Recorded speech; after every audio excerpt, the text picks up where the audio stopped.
প্রিয় সপ্তম শ্রেণীর শিক্ষার্থীরা, তোমাদের অর্ধবার্ষিক পরীক্ষায় গণিত প্রশ্ন নিয়ে আজকের এই ভিডিও। তোমরা নিশ্চয়ই জানো এই বছর শিক্ষা মন্ত্রণালয় থেকে প্রকাশিত নতুন নিয়মে ভিন্ন প্রশ্নপত্রে তোমাদের অর্ধবার্ষিক পরীক্ষা নেওয়া হবে। সো এক্ষেত্রে সর্বশেষ এনসিটিভি থেকে প্রকাশিত সিলেবাস অনুযায়ী তোমাদের অর্ধবার্ষিক পরীক্ষায় গণিত বিষয়ের নমুনা প্রশ্ন, মান বন্টন ও কীভাবে উত্তর করতে হবে সবগুলো বিষয় নিয়ে আজকের এই গুরুত্বপূর্ণ ক্লাসটি।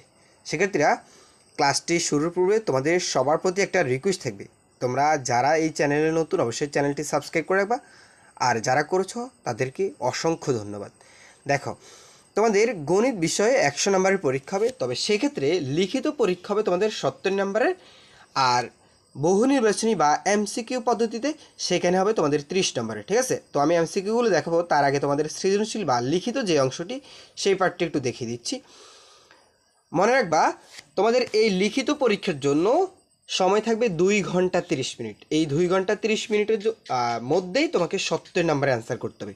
প্রথমে তোমাকে সংক্ষিপ্ত প্রশ্ন থাকবে 15টা, এখান থেকে একটাতে 2 করে তোমাকে বলা হবে যেই কোনো 10টা সংক্ষিপ্ত প্রশ্ন উত্তর দাও। এই যে 20 নাম্বার, একটাতে 2 করে 10টা লিখবা, 20 নাম্বার। তবে প্রশ্ন কয়টা দেওয়া থাকবে? 15টা। তুমি বাছাই করে যেই 10টা পারো সেখান থেকে 10টা দিবা। আচ্ছা, যেমন এখানে 1 বর্গ কি, উদাহরণ দাও। 2 দশমিক ভগ্নাংশ বলতে কি বোঝায়। এই যে প্রশ্নগুলো রয়েছে, তোমরা গাইড বই অথবা তোমাদের পাঠ্য বই থেকে এগুলো খুঁজে বের করে এই প্রশ্নগুলো পড়বা। এটা তো বুঝছো। এরপরে দেখো, 2 নাম্বার পার্ট যেটি, সেটি হলো তোমাদের সৃজনশীল প্রশ্ন থাকবে। সৃজনশীল কিন্তু সরাসরি সৃজনশীল বলতে তোমরা তো নিশ্চয়ই জানো, ক খ ঘ 3টা প্রশ্ন মিলিয়ে মূলত সৃজনশীল। দেখো, সৃজনশীল একটাতে 10 নাম্বার। কীভাবে 10 নাম্বার সেটা একটু দেখাচ্ছি।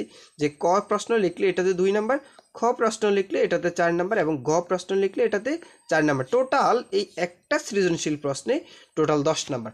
তো এইভাবে তোমাকে বলা হবে প্রত্যেক বিভাগ থেকে একটি করে 5টি সৃজনশীল প্রশ্ন উত্তর দাও, অর্থাৎ একটাতে 10 করে 5টা সৃজনশীলে 50 নম্বরের পরীক্ষা।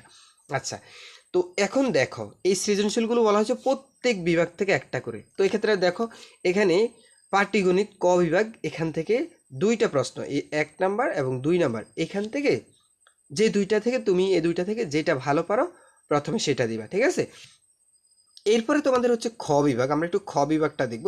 খ বিভাগ হচ্ছে বীজগণিত অংশ। তো এক্ষেত্রে বীজগণিত অংশের মধ্যে রয়েছে, দেখো এই যে এখানে খ বিভাগ, এখানে খ বিভাগ বীজগণিত অংশ, এখানে 3 নাম্বার এবং 4 নাম্বার, এখানে 2টা অঙ্ক। ঠিক আছে, তো এখান থেকে যে 2টা ভালো পারো সে 2টা দিবা। ঠিক আছে, এরপরে আমরা ঘ বিভাগ দেখব। ঘ বিভাগের মধ্যেও রয়েছে, দেখো এখানেও 2টা প্রশ্ন। সো তুমি যেটা ভালো পারবা সেটাই সবসময় দেওয়ার চেষ্টা করো। ঘ বিভাগ জ্যামিতি অংশ, এখানে 5 এবং 6 নং, এখানে 2টা অঙ্ক। সো এখান থেকেও তুমি একটা দেওয়ার চেষ্টা করবে। 3টা প্রশ্ন হলো, তুমি এখন ক খ গ 3টা থেকে 3টা সৃজনশীল প্রশ্ন দিছো। আরেকটা হচ্ছে তোমার এই যে এখানে দেখো তথ্য উপাত্ত, ঘ পার্ট যেটি আমরা একটু দেখব, ঘ পার্টটাও একটু দেখব। দেখো এই জায়গাতে যে ঘ বিভাগ তথ্য ও উপাত্ত, তো এখানে 7 নাম্বার অঙ্ক এবং 8 নাম্বার অঙ্ক, 2টা অঙ্ক। এখানে কয়টা দিবা? একটা দিবা। 4টা। আচ্ছা, প্রশ্ন কিন্তু সৃজনশীল 8টা এসেছে। 8টা থেকে তুমি কয়টা দিবা বলো তো? 5টা দিবা। কিন্তু তুমি এখন 4টা বিভাগ থেকে 4টা দিছো, আরেকটা তো তোমাকে দিতে হবে। সেটা তুমি যেই বিভাগ থেকে ভালো পারো, অর্থাৎ এখান থেকে ধরো তুমি বীজগণিত অংশ থেকে 2টা অঙ্ক পারো, তাহলে তুমি এখান থেকে এই 3 নাম্বার এটা দিবা, 4 নাম্বার এটা দিবা। মানে একটা বিভাগ থেকে তোমাকে 2টা দিতে হবে, তবে আর বাকি সবগুলো বিভাগ থেকে কি একটা একটা দিবা। তো এভাবে তোমার 5টা সৃজনশীল প্রশ্ন হবে। ঠিক আছে, আচ্ছা, এই 5টা সৃজনশীল প্রশ্ন আর 10টা সংক্ষিপ্ত প্রশ্ন মিলে হচ্ছে 70। আর প্রথমে তোমাদেরকে 30 মিনিট সময় দেওয়া থাকবে 30টা এমসিকিউ দাগানোর জন্য। দেখো এই যে এখানে দেখো সময় থাকবে তোমার 30 মিনিট। তো এক্ষেত্রে 30টা এমসিকিউ তোমাকে দাগাতে হবে বা বৃত্ত ভরাট করতে বলা হবে। এক্ষেত্রে অনেক ক্ষেত্রে প্রশ্ন দিয়ে দেবে, স্যারে তোমাকে বলবে এগুলো টিক চিহ্ন দিয়ে স্যারের কাছে নাম লিখে জমা দিতে হয়। অনেক ক্ষেত্রে আবার বলতে পারে যে এগুলো বৃত্ত ভরাট করে শিক্ষকের কাছে জমা দাও। ঠিক আছে, তো এখানে তোমরা এই এমসিকিউগুলো প্র্যাকটিস করবা। বিশেষ করে গণিত খুবই জটিল একটা বিষয়। সো এক্ষেত্রে তোমাদেরকে অবশ্যই যত বেশি প্র্যাকটিস করবা তত বেশি তুমি পারবা। ঠিক আছে, অঙ্কগুলো পরীক্ষাতে এলোমেলো করে ফেলে অনেক শিক্ষার্থী।